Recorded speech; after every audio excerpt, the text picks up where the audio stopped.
رسول الکریم۔ عزیز طلباء اور طالبات کے لیے کل سے شروع ہونے والے وفاق المدارس کے امتحان کے سلسلے میں ایک وضاحت کرنی تھی۔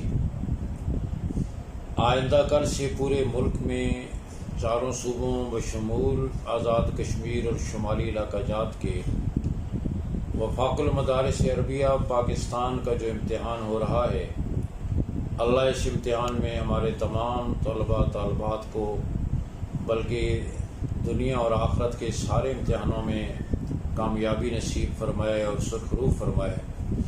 سوالیہ پرچے کے سلسلے میں ایک بات کی وضاحت کرنا ضروری تھی۔ کئی مدارس سے یہ بات پوچھی جا رہی ہے کہ جو 6 اجزاء میں سے یعنی 3 سوالوں کے 6 جز ہوتے ہیں اور اس دفعہ وفاق المدارس کے فیصلے کے مطابق ان 6 اجزاء میں سے 2 جز حل کرنے ہیں، تو آیا یہ ایک ہی سوال کے دونوں جز حل کیے جا سکتے ہیں یا نہیں؟ کیونکہ پہلے امتحانوں میں یہ تھا کہ ہر سوال کا صرف ایک جز کیا جا سکتا تھا، دوسرا جز کرنے کی اجازت نہیں تھی۔ لیکن اس دفعہ وفاق المدارس کے فیصلے اور رعایت کے مطابق ایک ہی سوال کے دونوں جز بھی آپ کرنا چاہیں تو اس کی بھی اجازت ہے، اور اگر ایک جز پہلے سوال کا ایک جز دوسرے سوال کا کرنا چاہیں اس کی بھی اجازت ہے، ایک جز دوسرے سوال کا ایک تیسرے کا کرنا چاہیں اس کی بھی اجازت ہے، ایک جز پہلے سوال کا اور ایک جز تیسرے سوال کا کرنا چاہیں تو اس کی بھی اجازت ہے۔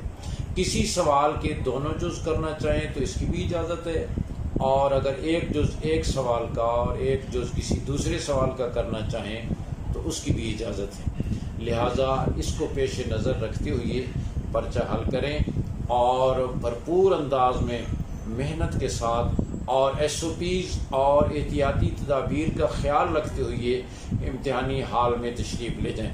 ہر طالب علم کے لیے ماسک کا ہونا اس کے پاس ضروری ہے، اور اسی طریقے سے امتحانی مراکز کے جو ذمہ دار حضرات ہیں ان سے یہ درخواست کی جا رہی ہے کہ ہر امتحانی مرکز کے باہر سینیٹائزر کا انتظام ہو اور طلباء اپنے ہاتھوں کو سینیٹائز کر کے پھر امتحانی ہال میں تشریف لے جائیں اور ماسک کا استعمال کریں۔ ماسک ہر ایک طالب علم کے پاس ہونا ضروری ہے۔